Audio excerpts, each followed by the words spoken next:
Hello everyone, आप सभी का स्वागत है Bhuvan service centre officer YouTube channel पर। इस लेक्चर के माध्यम से असिस्टेंट प्रोफेसर बीएड के लिए आप सभी को संपूर्ण जानकारी दी जाएगी। आयोग के माध्यम से विज्ञापन को पब्लिश कर दी गई है। जो भी एस्पिरेंट वर्तमान समय पर असिस्टेंट प्रोफेसर बीएड के लिए अप्लाई करना चाहते हैं, वैकेंसीज की नोटिफिकेशन को आयोग के माध्यम से पब्लिश कर दी गई है। तो जो भी एस्पिरेंट इसमें एलिजिबल होंगे, आवेदन देंगे, तो आप सभी को आवेदन प्रक्रिया को समझने की आवश्यकता है। विभिन्न पॉइंट पर डिटेल फॉर्म में हम चर्चा करेंगे इस वीडियो लेक्चर के माध्यम से। असिस्टेंट प्रोफेसर बीएड से संबंधित आप सभी को संपूर्ण जानकारी इस वीडियो लेक्चर के माध्यम से दिया जाएगा, इसलिए सभी एस्पिरेंट लेक्चर में अंतिम रूप से बने रहेंगे और संपूर्ण जानकारी को जानते हुए जाएंगे, ताकि एस्पिरेंट असिस्टेंट प्रोफेसर बीएड में अपनी सेवा दे सके। एक्सप्लेनेशन को हम स्टार्ट करते हैं। असिस्टेंट प्रोफेसर 2025 की ये भर्ती है और बीएड के लिए, ठीक है, बैचलर ऑफ एजुकेशन।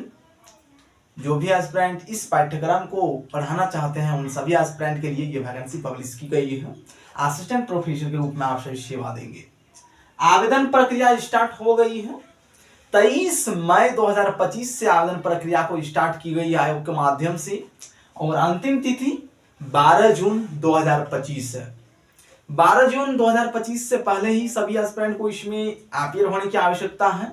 जो भी एस्पिरेंट एलिजिबल हैं, आप सभी को 12 जून 2025 से पहले ही अपना एप्लीकेशन फॉर्म को सबमिट करना होगा ऑनलाइन मोड में, ठीक है। तो इस तिथि को भी याद रखेंगे अच्छी तरह से सभी एस्पिरेंट। उस तिथि से पहले ही अपना एप्लीकेशन फॉर्म को सबमिट करें। आवेदन प्रक्रिया अभी वर्तमान समय पर स्टार्ट हो चुकी है। आवेदन ऑनलाइन माध्यम में लिया जा रहा है। लेक्चर में सभी पॉइंट को एस्पिरेंट समझ लें और आवेदन दें, ठीक है। नेक्स्ट पॉइंट है एज लिमिट। तो जो भी एस्पिरेंट असिस्टेंट प्रोफेसर बीएड के लिए आवेदन देंगे, उन सभी एस्पिरेंट का एज क्राइटेरिया क्या होनी चाहिए। मिनिमम एज क्राइटेरिया आयोग के माध्यम से मेंशन नहीं की गई है, ठीक है। उसका उल्लेख नोटिफिकेशन में नहीं की गई है, यानी मिनिमम एज क्राइटेरिया को आपका देखा नहीं जाएगा कि एस्पिरेंट की उम्र सीमा क्या हो रहा है, लेकिन एजुकेशन क्वालिफिकेशन को देखा जाएगा। जो आयोग के माध्यम से एजुकेशन क्वालिफिकेशन डिसाइड की गई है इस पोस्ट के लिए, वह एजुकेशन क्वालिफिकेशन एस्पिरेंट के पास होनी चाहिए, तभी एस्पिरेंट इसमें एलिजिबल होंगे। उम्र सीमा को देखा नहीं जाएगा कि एस्पिरेंट की उम्र सीमा कितना है, लेकिन अधिकतम उम्र सीमा को देखा जाएगा। अधिकतम उम्र सीमा आयोग के माध्यम से मेंशन की गई है 62 ईयर। अधिकतम उम्र सीमा इसमें मेंशन की गई है, उससे ज्यादा नहीं होनी चाहिए। आयोग के माध्यम से यहाँ पर मेंशन की गई है।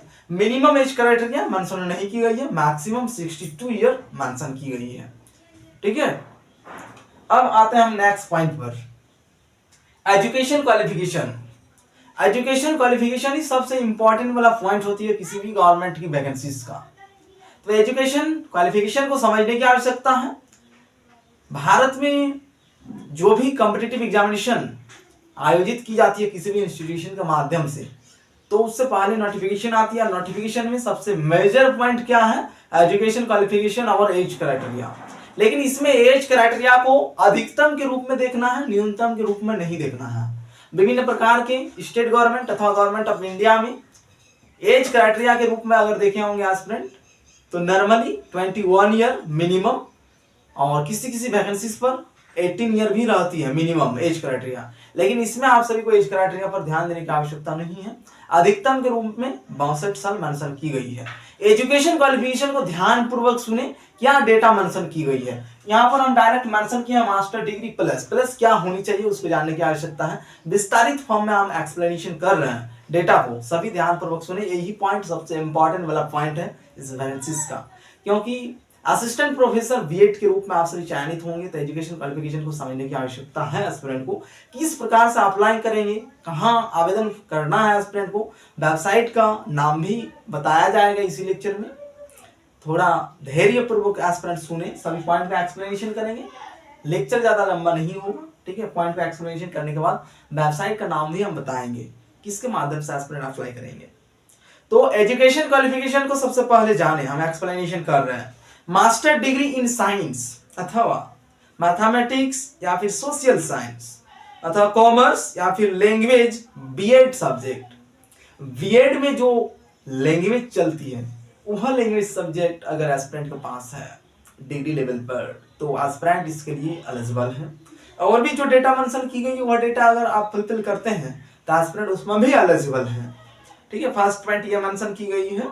और इसमें एस्पिरेंट का कम से कम 55% मार्क होना अनिवार्य है, कंपलसरी की गई है उसको। अगर 55% मार्क नहीं है तो एस्पिरेंट इसमें आवेदन नहीं दे पाएंगे। ठीक है, नेक्स्ट पॉइंट उसी में मेंशन की गई एजुकेशन क्वालिफिकेशन में ही, एमएड एग्जाम विथ 55% मार्क्स और या master degree in sociology with 55% mark with BEd अथवा बीएलईडी अथवा इक्विवेलेंट डिग्री। ठीक है, उसके साथ बीएड होनी चाहिए या फिर उसके समतुल्य कोई एक डिग्री आपके पास होनी चाहिए। तो एस्पिरेंट असिस्टेंट प्रोफेसर बीएड के रूप में आवेदन दे पाएंगे। उसी में और एक पॉइंट मेंशन की गई है, पीएचडी इन सोशियोलॉजी। ठीक है, ये शॉर्ट डेटा को हम एक्सप्लेनेशन कर रहे हैं, इतना डेटा शॉर्ट फॉर्म में आप सभी को एक्सप्लेनेशन की गई। अगर इन्हीं में से किसी भी डिग्री को आप सभी फुलफिल करते हैं, आपके पास है वह डिग्री, तो एस्पिरेंट निश्चित रूप से इसमें आवेदन दें, आप एलिजिबल हैं। ठीक है, और भी ज्यादा से ज्यादा अगर जानकारी को प्राप्त करना है तो एस्पिरेंट नोटिफिकेशन को भी देख सकते हैं। नोटिफिकेशन कैसे प्राप्त होगी उसकी व्यवस्था की गई है, हम बताएंगे उसका प्रोसेस को। एस्पिरेंट नोटिफिकेशन को किस प्रकार से प्राप्त कर पाएंगे उसको भी हम एक्सप्लेनेशन कर रहे हैं। ठीक है, तो ये डेटा हम शॉर्ट फॉर्म में एक्सप्लेनेशन किए। अगर इस डेटा को आप सही फुलफिल करते हैं तो आवेदन दे पाएंगे, लेकिन अगर देखना चाहते हैं कि एजुकेशन क्वालिफिकेशन नोटिफिकेशन में क्या मेंशन है तो उसको हम एक्सप्लेनेशन कर रहे हैं, पॉइंट को पहले समझ लें। ठीक है, नेक्स्ट है टोटल नंबर ऑफ वैकेंसीज। तो इस डेटा को भी हम यहाँ पर खाली रखे हैं, आप सभी को यह डेटा लास्ट में स्क्रीन पर लिख दिया जाएगा। ठीक है, पहले देख ले लेक्चर को, लास्ट टाइम पे हम यहाँ पर उल्लेख करेंगे कि टोटल नंबर ऑफ वैकेंसीज कितना है। उस डेटा को यहाँ पर साइड में एक्सप्लेनेशन की जाएगी। ठीक है, और रिटर्न फॉर्मेट में आप सभी को देखने को मिल जाएगी कि टोटल वैकेंसीज कितना है। ठीक है, उस डेटा को यहाँ पर देखने को मिलेगी। नेक्स्ट पॉइंट है एप्लीकेशन फी। यूआर यानी R reserve category, general category जो है, ओबीसी अथवा ईडब्ल्यूएस कैंडिडेट, इन सभी कैंडिडेट्स को 2000 रुपया इसमें फी पेमेंट करना है, तभी आप सभी अपना एप्लीकेशन फॉर्म को सबमिट कर पाएंगे।